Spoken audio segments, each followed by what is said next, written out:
여러분 안녕하세요. 블링블링 블랙입니다. 제가 자고 일어나니까 간밤에 미국 주식이 엄청나게 떨어져 있습니다. 지금 다우 지수가 2%, 나스닥 지수는 1%, S&P 500 지수는 1.5% 하락하는 모습을 보여주고 있습니다. 제 영어 발음 나쁘지 않죠? 다들 이해는 하셨을 거라 보고 있습니다. 어쨌든 어제 지수를 잘 보면은 기술주 중심의 나스닥 지수는 1%대, 경기 민감주 중심의 다우 지수는 2%대 하락을 보여줬습니다.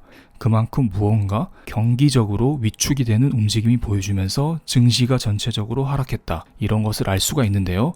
여기 finbiz.com이라는 사이트에서 미국 증시 섹터별 그리고 종목별 등락폭이 다 정리되어 있습니다. 전체적으로 가볍게만 체크해 보겠습니다. 어제 잘 보시면은 경기 민감 업종이 대체적으로 하락을 했습니다. 맥도날드, 스타벅스, 나이키 이런 애들 꽤 빠졌고요. 국제 유가가 7.5% 빠지면서 에너지 섹터가 전체적으로 싹 빠졌고, 경제가 이제 좀 위축이 될 거다 이런 움직임이 있으니까 여기 뱅크 섹터 있죠. JP 모건, USB를 비롯한 뱅크 섹터가 지금 쭉 다 빠졌습니다. 그리고 전체적으로 우리 경기 방어주로가 불리고 있던 넥스트에너지 같은 유틸리티 섹터 있죠. 이쪽이 이제 그나마 좀 선방하는 모습을 보여주고 있고, 기술주들, 빅테크 기업들 있죠. 빅테크 기업들 그나마 좀 선방했습니다. 아마존 0.67% 하락, 구글 1.8% 하락, 애플이 2%대 하락. 애플이 좀 그동안 좀 많이 올랐었죠, 최근에. 그리고 마이크로소프트 1.3% 하락, 테슬라 0.3% 정도 상승했습니다. 테슬라 오히려. 그리고 잘 보시면은 반도체 기업들이 전체적으로 선방했습니다. 거의 안 빠졌죠, 반도체 기업들. 엔비디아 3% 올랐고 AMD 0.8% 오히려 올랐습니다. 왜냐하면은 반도체 섹터 같은 경우는 미리 매를 맞았다고 볼 수가 있어요. 지난주 목요일 금요일 장에서 이틀 연속 반도체 지수가 크게 떨어졌기 때문에 그때 매를 먼저 맞았고, 오히려 어제 장에서는 잘 버텼다 이렇게 말씀을 드릴 수가 있습니다. 어쨌든 지금 미국 증시가 경기 민감주 위주로 전체적으로 쭉 빠졌는데요. 도대체 무슨 일이 있었는지 간단히 체크하는 시간을 갖겠습니다. 그리고 이러한 하락세가 더 이어질지 이런 것들도 한꺼번에 살펴보는 시간을 갖겠습니다. 먼저 미국장 크게 하락한 이유는 첫 번째는 바로 델타 변이 바이러스 때문입니다.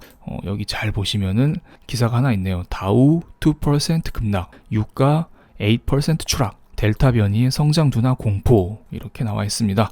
지금 델타 변이 바이러스가 전 세계적으로 많이 크게 흔들고 있습니다. 그래서 영국 같은 경우는 오히려 델타 변이에 맞서 막 싸우진 않고 마스크 강제 착용을 이제 해제하겠다, 경제를 다 오픈하겠다 이런 발표를 했어요. 왜냐하면은 지금 우리 다 백신 맞았기 때문에 델타 변이 바이러스는 이제 감기 같은 거에 불과하다 이런 이야기를 하고 있습니다. 그래서 영국은 오히려 막 괜찮다 이런 이야기를 하고 있고요. 그런데 대부분 신흥국들, 그런 나라들은 델타 변이 때문에 아직도 사망자가 속출하고 있고 경기 회복이 지금 더딘 상태예요. 이러한 신흥국의 경기 타격이 선진국까지 이어질 수 있다. 제가 이것은 최근 몇 개 영상을 통해서 설명을 좀 드렸었죠. 그래서 이런 여파로 미국 증시가 지금 흔들리고 있고, 또한 미국 내에서도 델타 변이로 인해서 코로나 신규 확진자 수가 원래는 한 10,000명대에서 지금 40,000명, 50,000명 이렇게 지금 늘어나고 있는 상태입니다. 미국 증시도 이것 때문에 락다운을 하진 않지만 심리적으로 악영향을 미칠 수는 있다고 저는 봅니다. 그리고 어쨌든 원유 가격 같은 경우는 국제적인 수요의 영향을 받기 때문에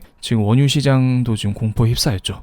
WTI 국제 유가가 배럴당 66달러까지 떨어졌습니다. 지금 최근 들어 75달러까지 올라갔었잖아요. 그런데 75달러에서 71달러로 조금 밀리더니 이제 66달러까지 훅 떨어지는 모습을 보이고 있습니다. 어쨌든 국제 유가가 이제 경기 회복과 직결되는 지표이거든요. 그래서 국제 유가가 떨어졌다는 것은 경기 회복세가 조금 둔화가 되었다, 좀 이런 이야기를 드릴 수가 있습니다. 그리고 또 미국 증시가 떨어졌던 이유가 바로 인플레이션에 대한 우려감 때문입니다. 파월 연준장이 지난주에 나와서 이런 이야기를 했어요. 인플레이션이 유례 없이 불편한 수준이다. 이게 무슨 말이냐면, 인플레이션을 쉽게 말씀드리면 그냥 물가 상승이라고 보시면 돼요. 최근 몇 주간 6월 달에 소비자 물가 지수, 생산자 물가 지수가 발표되었는데 몇십 년 만에 최대치 막 이런 이야기 나왔잖아요. 그만큼 미국에서 돈을 많이 풀고 있고 경기가 회복되면서 물가 상승률이 역대 최대다, 이런 것을 알 수가 있습니다. 그런데 지금 연준에서 테이퍼링, 금리 인상 이런 거 할 거냐 말 거냐 이런 이야기 계속 많죠. 파월 연준 의장은 딱 잘라 끊어가지고 자산 매입 축소 계획은 없다. 그러니까 테이퍼링은 당분간 없다. 이런 이야기를 딱 했습니다. 그런데 사람들은 여전히 걱정하고 있어요. 왜냐하면 파월 연준 의장 빼고 대부분의 연준 위원들은 테이퍼링을 해야 된다. 이거 주장하고 있거든요. 그리고 7월 달에 7월 여기 써 있죠. 연준은 오는 7월 27, 28일 FOMC 회의에서 현재 월 1200달러 규모인 자산 매입을 언제 어떻게 축소할지를 논의할 것으로 예상되고 있다. 이야기 나오고 있습니다.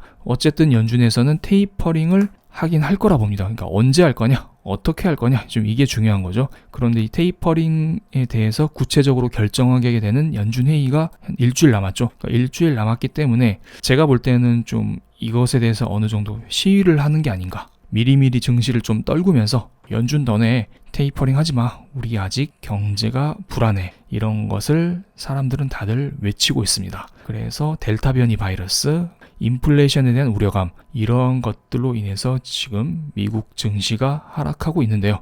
먼저 이것을 잘 나타나고 있는 미국의 10년물 국채금리, 2년물 국채금리 이런 것들을 체크해 보겠습니다. 10년물 국채금리가 1.2% 아래로 떨어졌어요. 지금 1.199%로 어제 마감을 했습니다. 최근에 며칠 전, 몇 주 전이죠. 몇 주 전까지만 해도 10년물 국채금리가 1.7%대에서 놀았는데 이거 순식간에 떨어졌죠. 퍼센트 기준으로 수십 프로가 쑥 떨어진 건데 1.2% 아래로 떨어졌습니다. 그만큼 지금 뭐 델타 변이 바이러스가 커지고 있다, 아니면 미국의 장기 경기 성장 전망치가 안 좋다, 이런 것을 알 수가 있습니다. 그리고 이제 2년물 국채금리를 볼게요. 2년물 국채금리는 이제 금리 인상과 테이퍼링의 정도를 나타낼 수 있는데요. 2년물 국채금리도 최근에 떨어지고 있긴 한데 그만큼 덜 떨어지고 있죠. 10년물 국채금리 아까 보셨다시피 걔는 툭툭툭 떨어지는데 2년물 국채금리는 거의 횡보하고 있다, 이렇게 보시면 될 것 같습니다. 이것은 그만큼 시장에서 금리 인상이나 테이퍼링에 대한 우려감이 아직 남아있다, 이런 것을 알 수가 있어요. 그러니까 사람들이 지금 주가 하락을 시키면서 2년물 국채금리도 같이 떨어져라, 이것을 지금 외치고 있다, 이렇게 볼 수가 있겠네요. 우리 장단기 금리차라고 들어보셨나요? 장단기 금리차가 앞서 보여드린 10년물 국채금리에서 2년물 국채금리를 뺀 값입니다. 지금 10년물 국채금리가 더 많이 떨어지고 있죠. 즉 장단기 금리차가 축소가 되고 있다는 것입니다. 장단기 금리차 축소는 언제 나타난 것이냐면은 2019년도 트럼프 행정부 시절 때 나온 거예요. 이거 월봉 차트로 10년물 국채금리를 볼게요. 2018년 말부터 19년도까지 이때 장단기 금리차가 월봉 차트 기준으로 뚝뚝뚝 떨어졌죠. 좀 지금이랑 좀 비슷하지 않나요? 그때는 이제 장단기 금리차가 역전이 나왔죠. 그러니까 10년물 국채금리가 2년물 국채금리보다 더 떨어지는, 말도 안 되는 그러한 이야기가 나왔었는데 최근에 그렇게까지 나올 것 같지는 않고요. 그렇게 나온다는 건 정말 미국 경제가 나락으로 간다는 건데 지금은 그때랑은 좀 다르다고 봐요. 뭐가 다른지 좀 볼게요. 달러 인덱스를 좀 볼까요? 달러 인덱스가 92.8로 소폭 상승했습니다. 다른 안전자산인 미국의 10년물 국채금리 가격은 올랐습니다. 그러니까 국채금리가 떨어졌으니까, 그러니까 가격이 오른 폭은 상당했는데 달러 인덱스가 오른 폭은 그렇게 크진 않아요. 그러니까 왜냐하면 지금 미국에서 한 달에 1200억 달러 규모의 양적 완화를 하고 있기 때문에, 달러가 계속 공급되고 있기 때문에 달러 강세는 생각보다 크게 나타나지 않는다, 이걸 알 수가 있습니다. 이걸 월봉 차트로 보겠습니다.